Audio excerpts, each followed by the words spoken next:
Welcome to part 8 of this video on the immune system. Okay, so we've now discussed the recruitment of neutrophils and macrophages to the site of infection. What we now want to do is discuss how are they actually going to help.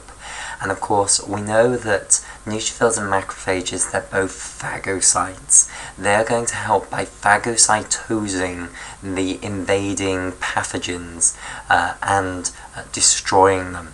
So what I now just want to do is have a brief overview of the phagocytosis process.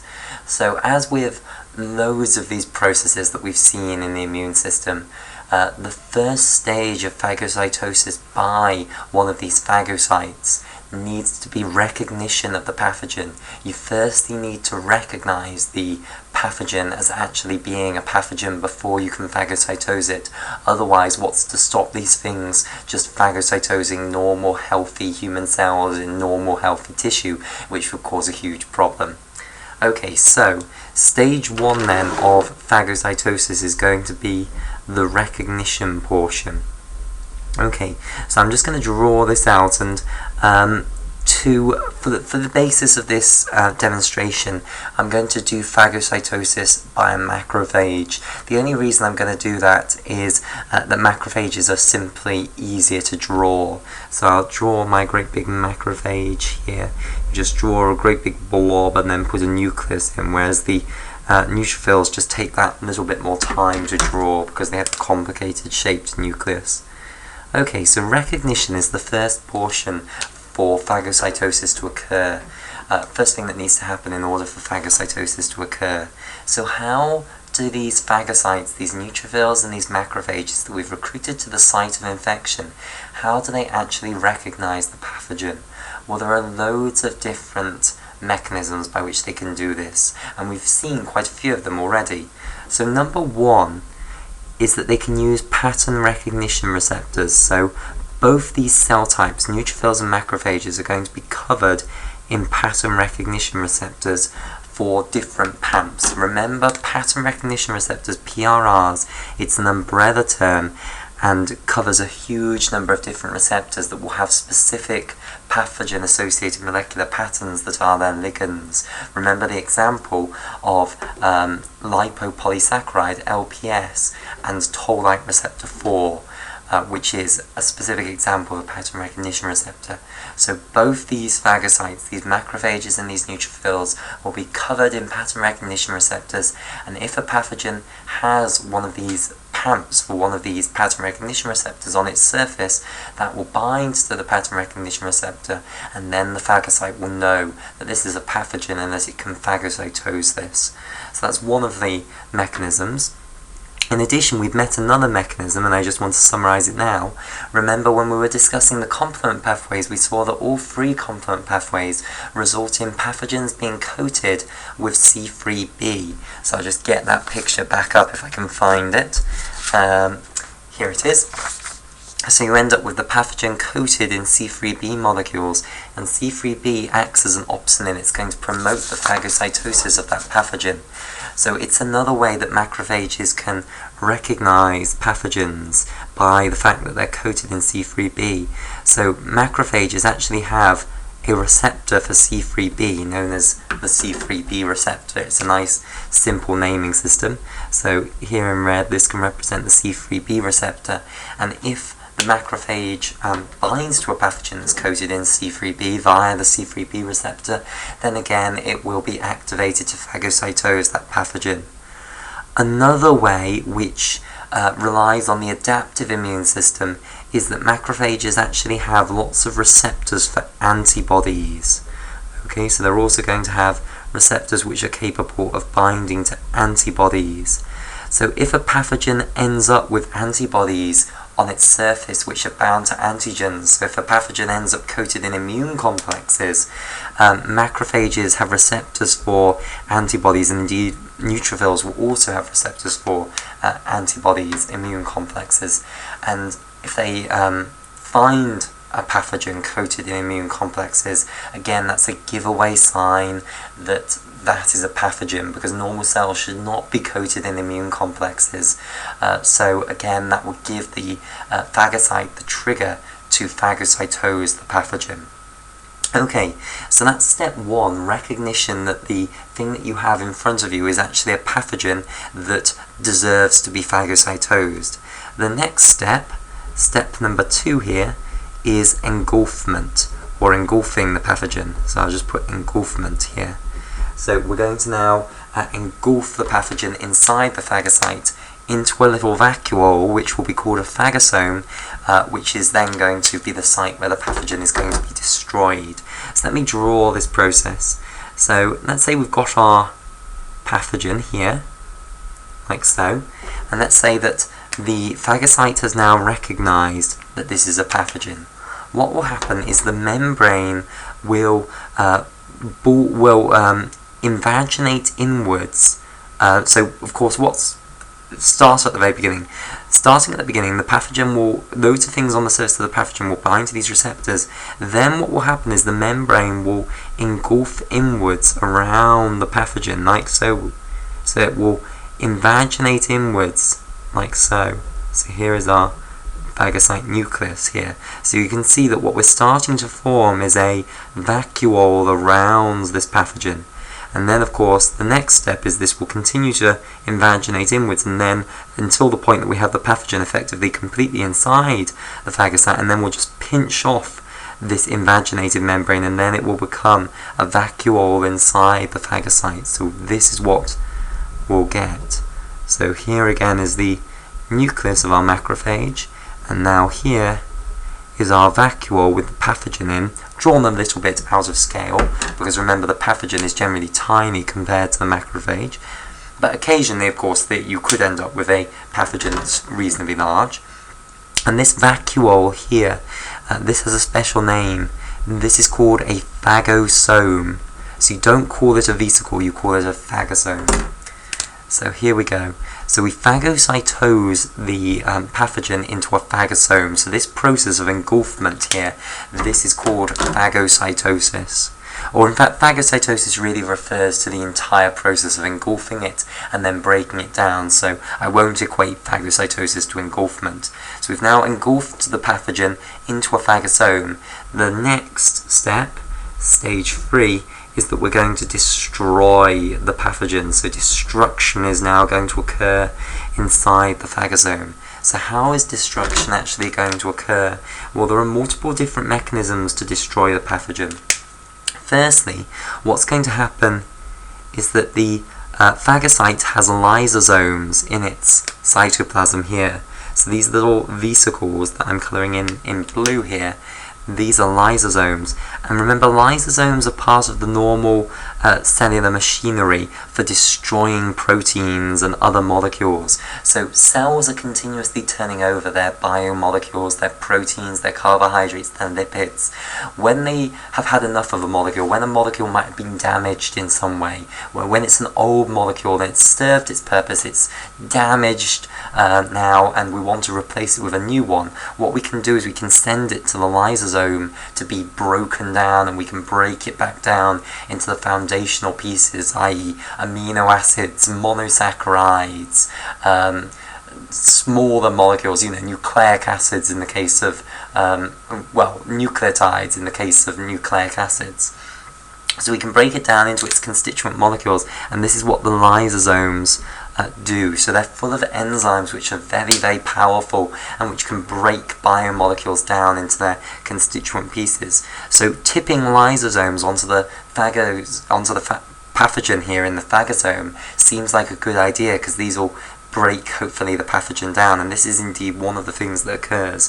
So these lysosomes are going to fuse with the phagosome, emptying their contents into the phagosome, and the contents, the lytic enzymes. So lysosomes contain loads of different types of enzymes which can break down biomolecules, and we'll summarize all of these under the umbrella term lytic enzymes. Lytic just means to break down. So enzymes which break things down. Whoops, this has gone on a horrible slant, hasn't it? Okay. Lytic enzymes, so these will break down the biomolecules that make up the pathogen, and that will help with the destruction process. So the phagosome, once it's had lysosomes fuse with it, is then known as a phagolysosome. So once we've had lysosomes fuse with the phagosome, we now call the phagosome a phagolysosome. Okay, now the fusion of lysosomes with the phagosome to form a phagolysosome is not the only mechanism that we have for destroying the pathogen. We also have something known as the respiratory burst. So I'll talk now about this. So the respiratory burst involves producing a huge number of very, very dangerous reactive oxygen species molecules. So as part of the respiratory burst, you're going to produce molecules which we can collectively call ROS molecules, which stands for reactive oxygen species. And I'll give you some examples of these reactive oxygen species in just a moment, but firstly let me talk about how we're actually going to produce these reactive oxygen species. So one of the key enzymes in producing reactive oxygen species is an enzyme known as phagocyte oxidase, the phagocyte oxidase enzyme. And this enzyme is made by a whole bunch of different proteins coming together. So there's loads of different components. It's a great big complex that you're going to form on the membrane of the phagosome. Now the way this works is that many of the components of the phagocyte oxidase, so we are now talking about the construction of this enzyme called phagocyte oxidase. Now this needs to be assembled from loads of different components. Now lots of the components are in the cell membrane. Okay, so they're in the plasma membrane. So here, these are representing some of the components of the phagocyte oxidase, and PM stands for plasma membrane. So I'll colour that one in blue, and that one in pink, and that one in red. Now, not all the components, however, of the phagocyte oxidase are in the cell membrane, which means that you are not normally assembling phagocyte oxidase enzymes in the plasma membrane, which is a good thing because you don't want to be producing these. Some of the other components of the phagocyte oxidase, and in total I think there's about 7 different components that are known for this phagocyte oxidase. Some of the other components are in the cytoplasm here. Okay, so here's one in green and here's one in orange.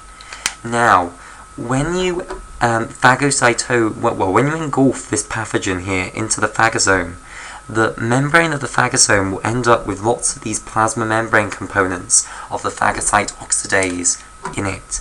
So you'll have the membrane components of the phagocyte oxidase enzyme in the phagosome membrane here. What can then happen is when the phagocytosis a pathogen and it's now got it inside its phagosome, it will also activate pathways which will lead to these cytoplasmic components of the phagocyte oxidase joining with the plasma membrane components that are in the phagosome membrane. Okay, and you'll now start getting the production of phagocyte oxidase complexes in the phagosome membrane. So this in yellow, this is meant to represent the entire complex. So let me just summarize that again. So we have normally components of this phagocyte oxidase complex, which is the enzyme complex which is going to be responsible for producing reactive oxygen species. Components of that are in the plasma membrane, and some of the other components are in the cell cytoplasm. And roughly I think there's about 7 known different proteins that participate in making the phagocyte oxidase, so around 7. Now normally these two are not meeting each other, so you don't usually assemble phagocyte oxidase complexes in the plasma membrane. However, when you have brought the pathogen into the phagosome, you will have the plasma membrane components of the phagocyte oxidase in the phagosome membrane, and the cytoplasmic components are now activated to bind with them, and they form the entire phagocyte oxidase complex, which is what's represented by this great big yellow blob here. So this is all 7 of the components joined together now, and this is going to start producing reactive oxygen species.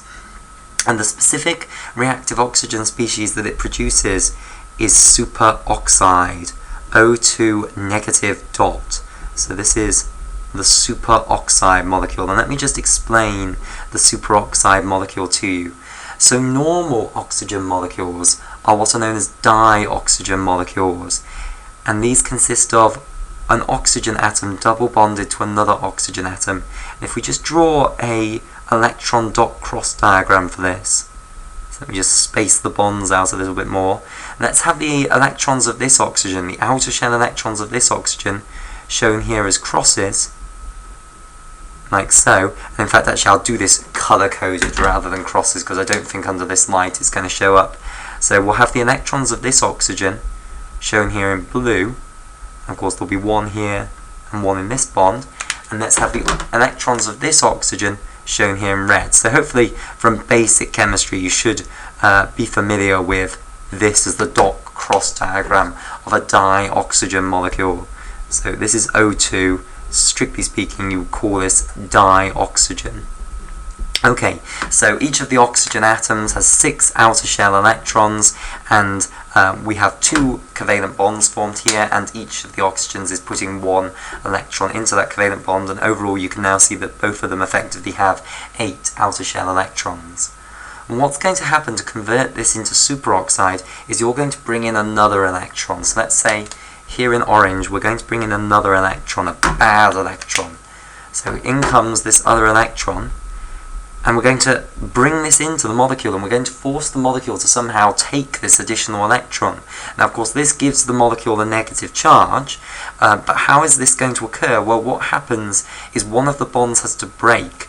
So you have to imagine sending one of the electrons back to each of the oxygens here. So send the blue one back to this one, the red one back to this one, and then this orange electron is going to pair up with one of those electrons on one of the sides of the molecule. So what you'll end up with now is here are the 2 oxygens, you'll have a single covalent bond between them, and this will be the dot cross diagram now. So here is the electrons that are in the single bond here, and then on the blue side here, we've now got this electron configuration, and let's say that the orange electron has joined with this one to form an electron pair there, and then on the red side, what have we got? Well, this oxygen will have an unpaired electron, which makes it extremely reactive. And remember, free radicals are molecules where you have unpaired electrons, so this is why this molecule is a free radical, and we put the dot there after the molecular name here to indicate that it has an unpaired electron and is therefore a free radical.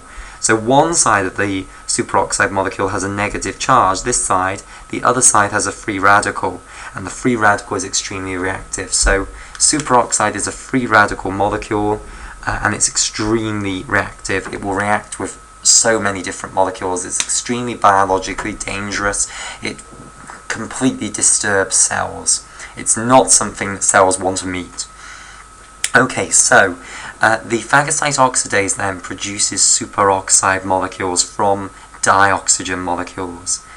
The superoxide molecules can then become other reactive oxygen species. So superoxide has a tendency by itself to react with other things to turn into hydrogen peroxide, H2O2. So hydrogen peroxide contains 2 oxygens singly bound to one another, and then you're going to have 2 hydrogens bound to the oxygens. So you can imagine how this can easily turn into this. You can just add a proton on this side to bind this one to a hydrogen, and then just bring in a whole hydrogen atom with the proton and the electron to bind to this one to turn it into hydrogen peroxide.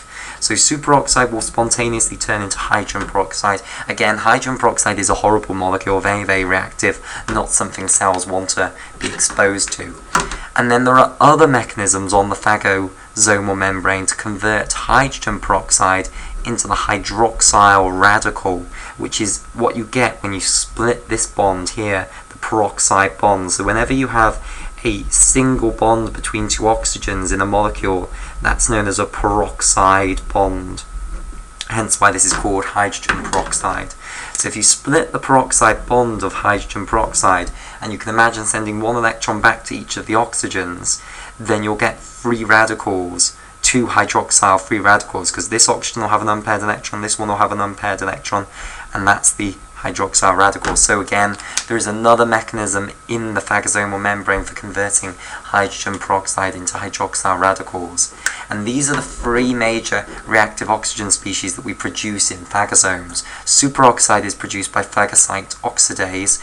It will spontaneously convert into hydrogen peroxide, and then hydrogen peroxide by another mechanism, which I'm not going to discuss in detail, but it is there, will convert hydrogen peroxide into hydroxyl radicals. These are the three reactive oxygen species. These are incredibly reactive. They'll react with proteins, they'll react with DNA, they'll react with RNA, they'll react with lipid molecules, they'll react with carbohydrate molecules. They're extremely destructive for cells. They kill cells. They are poisons for cells. They are cytotoxic. So, what are we doing then? In our phagosome, we're creating all these reactive oxygen species. This is known as the respiratory burst, and this is also going to help kill the pathogen. Okay, so that's another major mechanism for killing the pathogen. So, that's the phagocytosis process then. Recognition first, then engulfment, and then destruction of the pathogen. Now, neutrophils, I said long ago that they're quite a cheap cell. Neutrophils can only really do one phagocytosis process, and then the actual process of performing phagocytosis kills them, so they can't survive the respiratory burst, because you have to understand that these reactive oxygen species, unfortunately, they're not just contained to the phagosome. They will escape from the phagosome and cause a lot of damage to the cell as well, and neutrophils can't really survive that, so they generally die in the process of phagocytosis. So they phagocytose one pathogen and they heroically sacrifice themselves to kill that pathogen. Macrophages are a much more expensive cell, and they can actually survive the phagocytosis process and go on to phagocytose again and again and again. So neutrophils just accumulate at the site of inflammation, and they actually form the pus. So where you have pus forming at a site of inflammation, that's actually made up of dead neutrophils that have died in the phagocytosis process.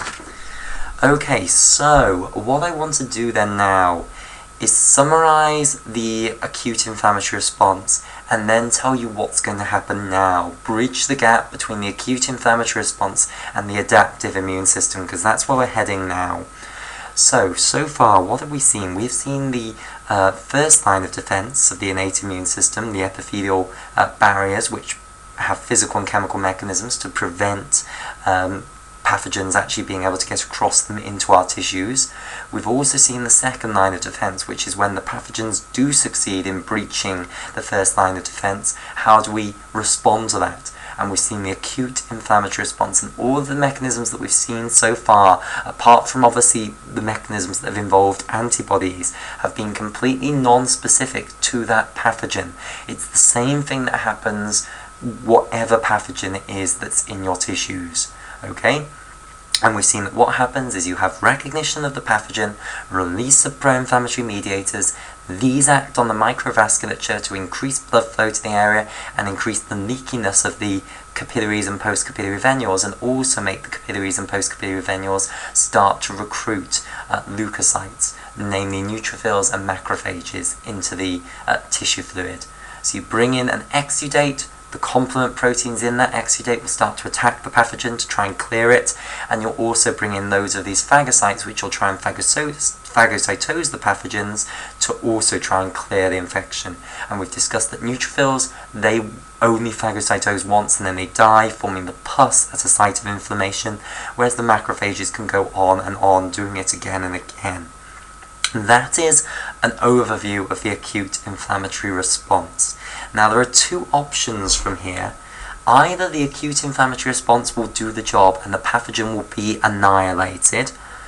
In that case, what will happen is the pro-inflammatory mediators will now start to fall. So once the pathogen's gone, the pro-inflammatory mediators will fall. So I'm just going to do a little flow diagram here. So once the pathogen has been eliminated, the pro-inflammatory mediators will start to fall. that will mean that the vasculature, the microvasculature, will return to the way that it was before. So you will stop forming more exudate, and you will stop recruiting more leukocytes. So you'll stop forming more swelling, and you'll stop bringing in more white blood cells into the area. Okay, now how do we actually get rid of what we've formed? So the exudate will gradually be cleared. In addition, what will happen is all of the dead neutrophils that you've got will gradually be phagocytosed by macrophages. So the exudate will gradually go down.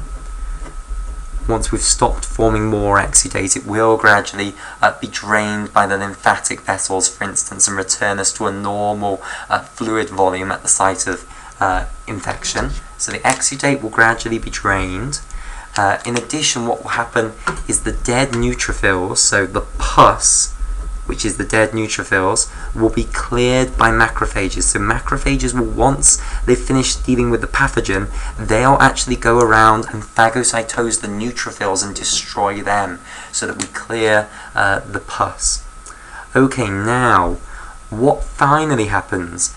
Well, we have got, most likely, a lot of area, volume now in that tissue which is just empty, because a lot of the tissue might have been damaged and destroyed in the inflammatory process. So we'll have a great big void effectively where we've got no tissue anymore after the macrophages have finished clearing all of those neutrophils. So what actually happens is the macrophages will release all sorts of molecules which will drive proliferation of fibroblasts. Okay, so the macrophages will release all sorts of molecules to drive the proliferation of the fibroblasts.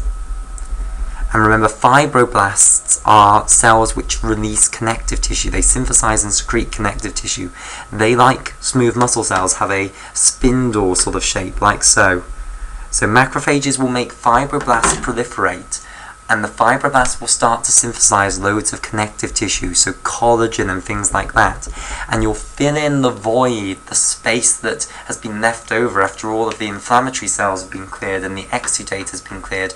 You'll fill that in with connective tissue. So you'll form what is known as a scar. So this is what a scar is. It's loads of connective tissue that has been synthesized by fibroblasts. And that's what will occur in the resolution stage of the inflammatory response.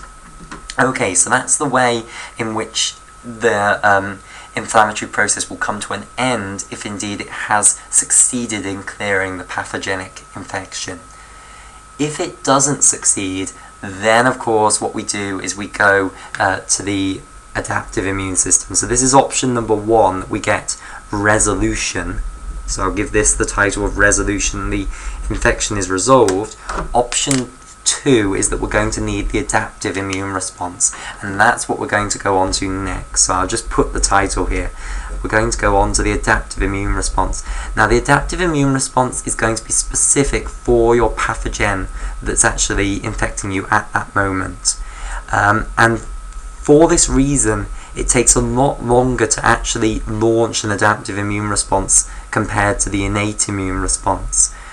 Indeed, it takes about 4 to 7 days before the adaptive immune response is going to be activated following a pathogen infection. So you get your infection, and then only after about 4 to 7 days are you actually going to get the adaptive immune response coming into play. Okay, so we'll have a break here, and then we've got the title set up. In the next video, we will begin the incredibly complicated topic of the adaptive immune response. And I do mean that the innate immune response is incredibly simple compared to the adaptive immune response, so brace yourselves.